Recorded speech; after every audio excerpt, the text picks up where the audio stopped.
Hey guys, how's it going? Hope you're doing well. My name is Crown, and today I'm going to read you some very interesting stories that I hope that you're gonna love. And now, without further ado, let's go!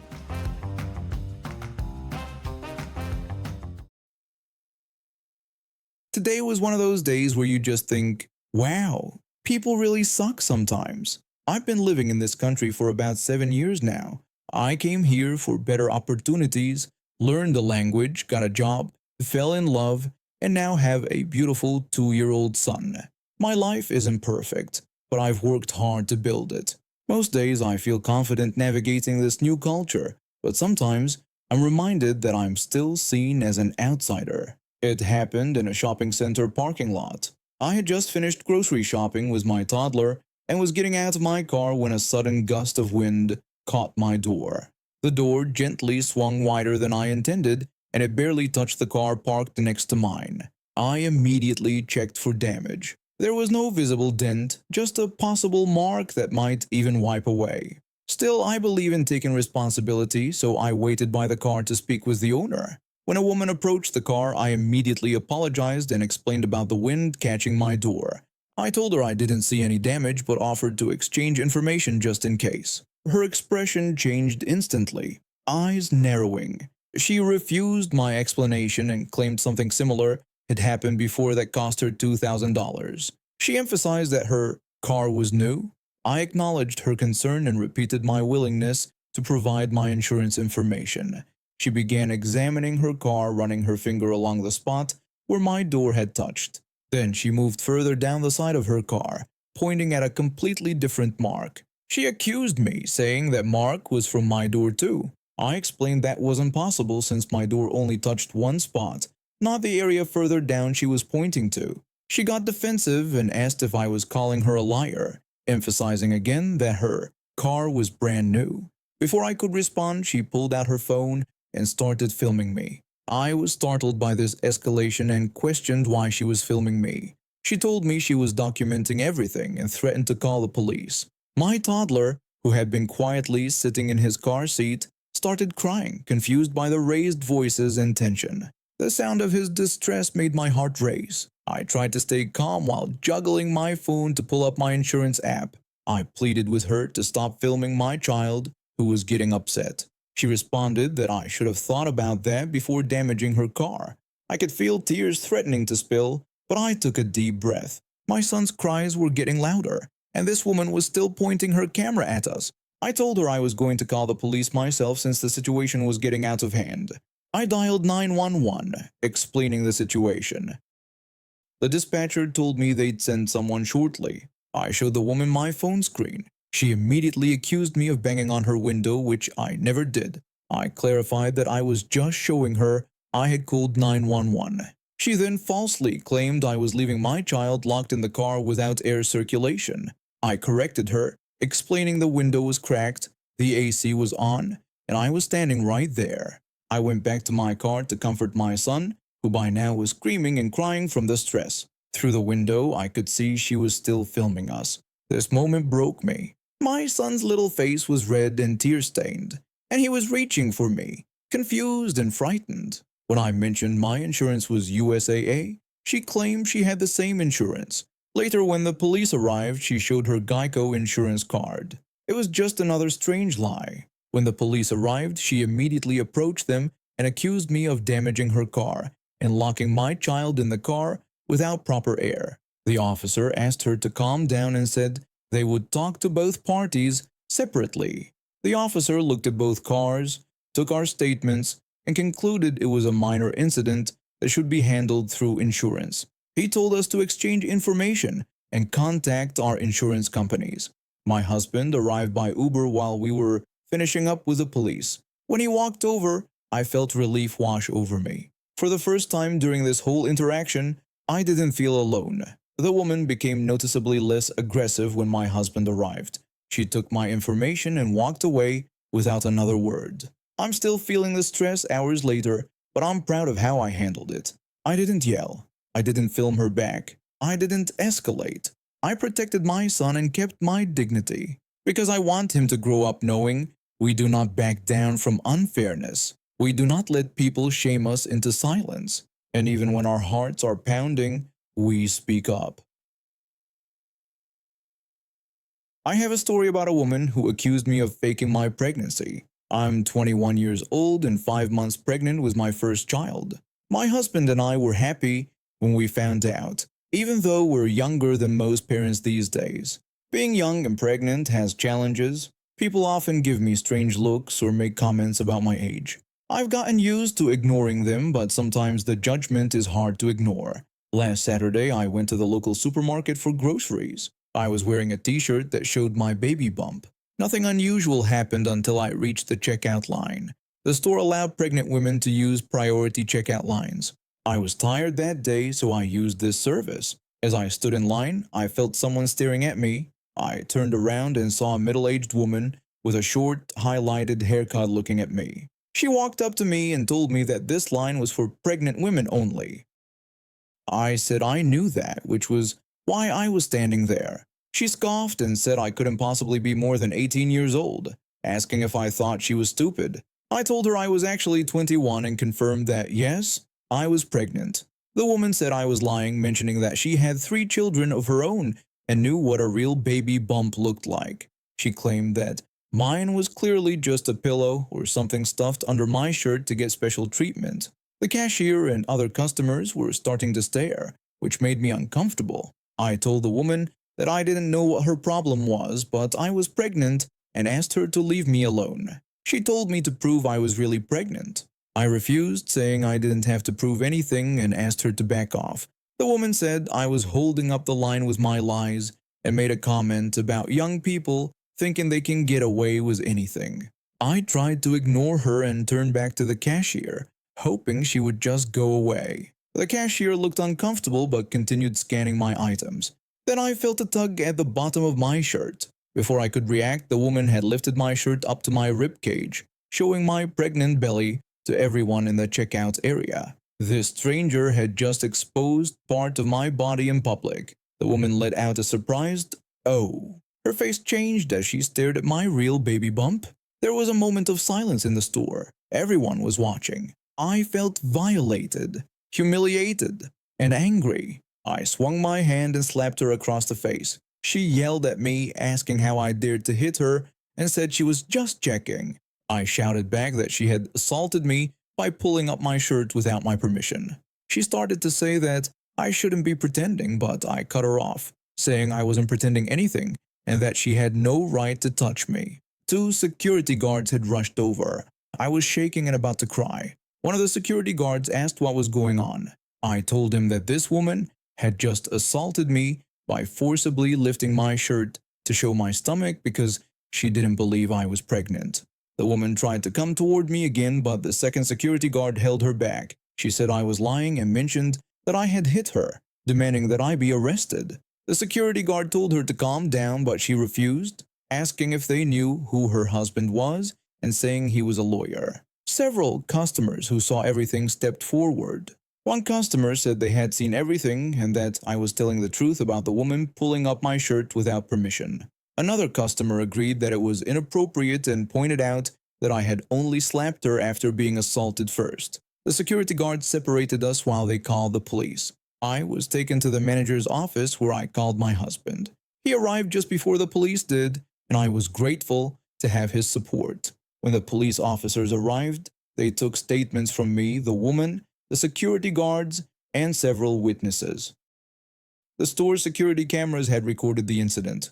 The police officer asked if I wanted to press charges. I thought about it for a moment. Part of me wanted to just go home and forget this experience, but then I thought about how this woman might do something similar to someone else if there were no results.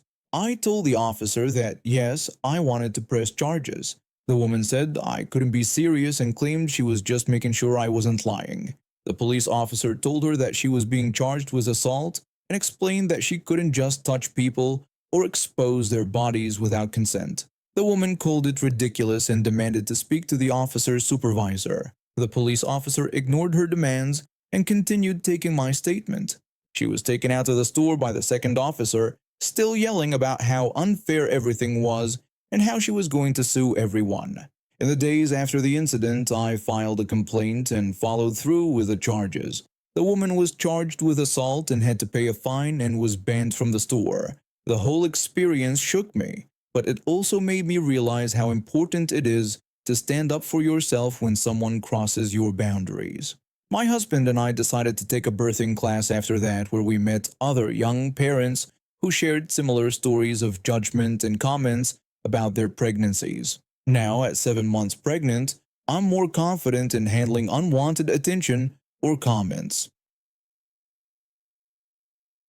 I worked as a software engineer for a company in the Midwest that built industrial control systems about 45 years ago. My job involved writing assembler code for embedded microprocessors. Everything was going fine until management attended a seminar on structured design. They came back obsessed with this new software development approach. Suddenly, everyone talked about proper code structure and eliminating spaghetti code. One day, my manager called me into his office. He asked to see my current work. He wasn't a programmer, but I didn't think much of it. I told him sure and handed him my listing, about half an inch thick of 8085 macro assembler code, and went back to my desk, forgetting about it. A few days later, I was called back to his office. When I walked in, I was hit by the usual cigarette smoke that hung in the air, but this time there was tension in the room. My manager told me I had work to do. He pointed toward my listing on his desk. He had gone through the entire thing with a red pencil, circling every single jump instruction. He said our company was now a go-to list shop and ordered me to remove all the jump instructions. I looked at him in shock. I tried to explain that this was assembler code, different from a high-level language. He cut me off, saying he didn't want any excuses and gave me 2 weeks to fix it. I left his office confused. How do you write assembly code without jump instructions? It would be like driving a car without turning the steering wheel. I spent a day looking at my code, thinking about my options, until I got a mischievous idea. I started working right away. For every jump instruction in my code, conditional or not, I replaced it with a workaround. I put the target address into the HL register, did an SPHL to copy it to the stack pointer, and then did a return instruction. After each return, I added a form feed and a fancy title block describing a new module. The code did exactly the same thing, just with extra steps. The control flow stayed the same, though it ran slightly slower due to the additional instructions. Since the machine controlled slow industrial batching equipment, the performance hit wouldn't matter. When I finished, my listing had grown from half an inch to nearly 2 inches thick. I dropped it on my manager's desk and went home wondering if he'd spot the joke or be convinced I had done some kind of software miracle. The next morning I got my answer. My manager told me my work was excellent.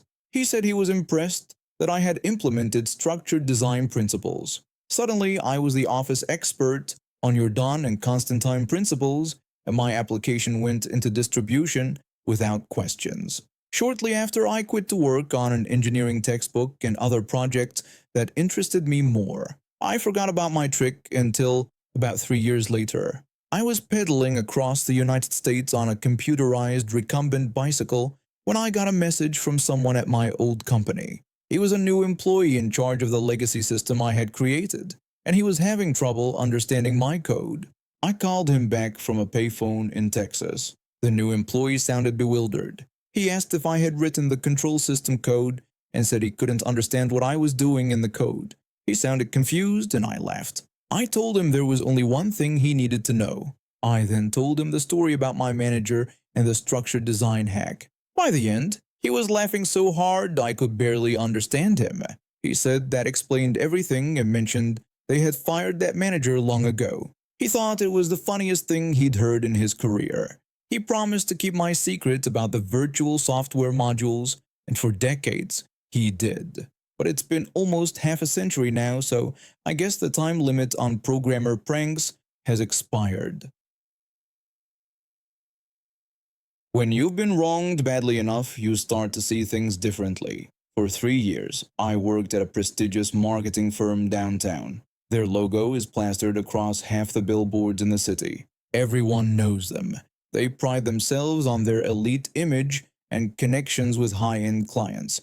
I started as an account manager and worked my way up to senior strategist. My performance reviews were stellar. I brought in several major clients and was even featured in an industry magazine for a campaign I developed. Everything seemed perfect. Then, about 2 months ago, I noticed something odd. I was excluded from important meetings. Emails that should have included me were sent to everyone except me. When I asked my supervisor about it, they said it was just an oversight. A week later, I was called into the Chief Operations Officer's office. The COO told me they had decided to restructure the department and my position had been eliminated. When I mentioned my recent promotion and my ongoing work on the Walker campaign I had developed, the COO said strategic pivots sometimes required difficult decisions. They told me my last day would be today and that human resources would contact me about exit procedures. I asked about my annual bonus that had been approved the previous month and about my contractually obligated severance package. The COO said that due to the nature of the termination, those benefits wouldn't apply. When I asked what nature they were referring to, since they had just called it a restructuring, they said human resources would explain everything and asked me to clear out my desk by 5 p.m. I was shocked. The nature of the termination was never explained. Human resources handed me a packet claiming I was terminated for performance issues, contradicting my recent positive reviews and the COO's own statement about restructuring. When I pointed this out, the human resources representative shrugged. They told me the decision had been made at the executive level and that the bonus and severance were discretionary. I reminded them that my contract stated that severance was guaranteed except in cases of gross misconduct, which hadn't been alleged, and that the bonus was already approved. The HR representative suggested I was welcome to pursue legal options if I disagreed.